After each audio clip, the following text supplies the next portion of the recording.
Now, let's talk about this story about South Africans are said to be not that greedy after all.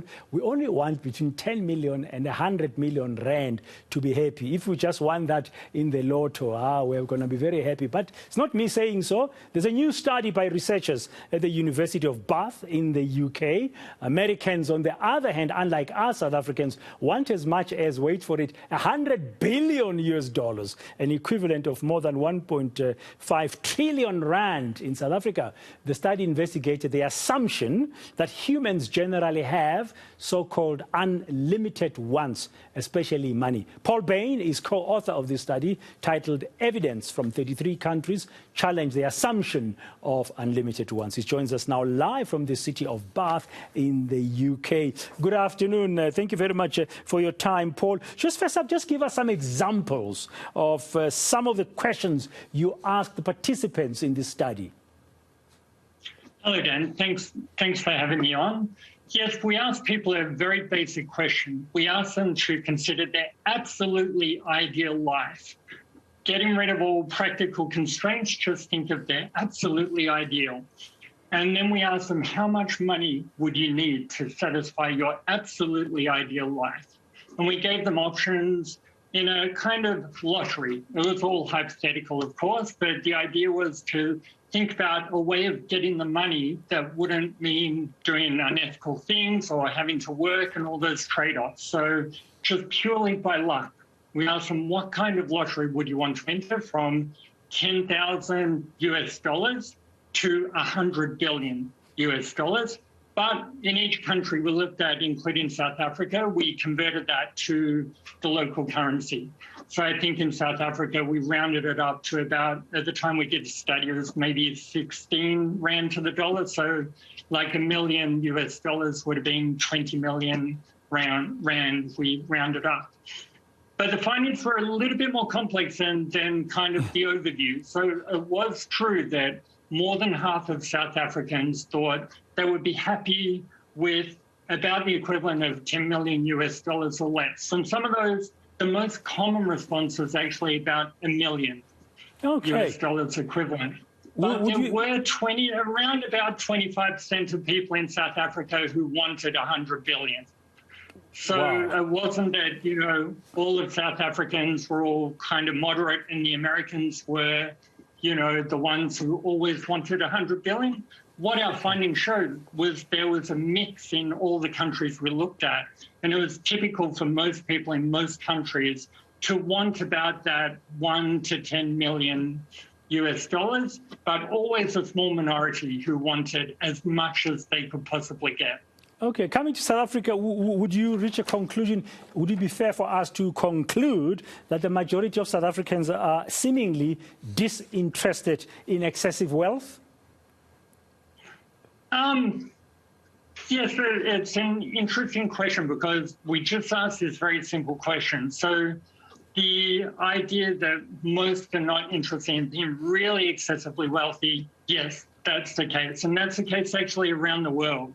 And I think why that's interesting is because when I started studying psychology and economics, I went through economics and they said, basically everyone has unlimited wants, but there wasn't actually much research examining that.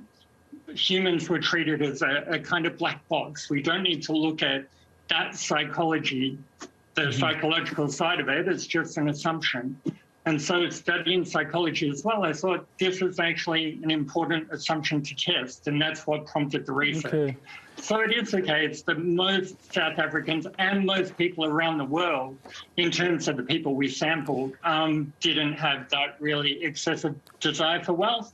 But it was also the case that some people who wanted $100 billion were more likely to say we'd use it for philanthropic purposes to help other people. They would say so until they have it.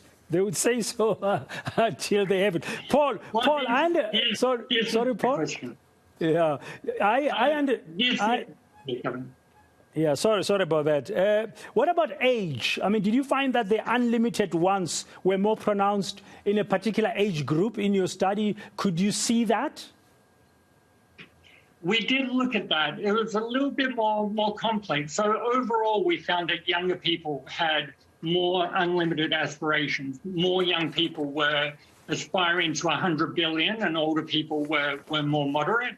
But it varied across cultures. So cultures with, or countries with higher levels of development, we found that more pronounced. And cultures with lower level of development, it was actually more equal across age ranges. There wasn't that age effect in the same way. Okay. Was there a particular reason why you included South Africa in the 33 countries as you were gathering this evidence? Yeah, well, one of the things that, often in my area of psychology that gets neglected is countries from South America, the Middle East, Africa as well. And one of our aims was to actually broaden out the academic term corpus, broaden out the range of people we were looking at. And so we didn't just, collect data from people in South Africa, in Africa. We also collected data from people in Kenya, Uganda, Tunisia, and Morocco. Yeah. So it was really just to broaden it out. Yeah. So, I mean, how useful or what kind of use do you hope your survey could help with in the world today?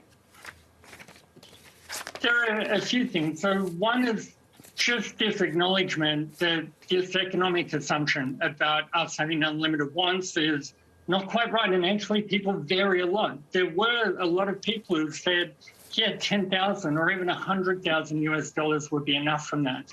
And maybe we can learn from those people about, how can you live your ideal life with less resources, less money? Because I think one of the problems we have with policymaking is that if we assume everyone wants as much as possible, then that can influence the way we design policies to try and help people accumulate as much as possible. But actually, if we're going to live in a sustainable way, we have to be able to live really good lives with limited resources.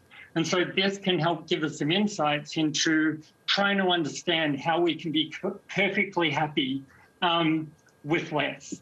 Okay, Paul, thank you very much for your time and sharing some insights of your interesting survey. That's Paul Bain, co-author of a study about unlimited wants, speaking to us from the University of Bath in the UK.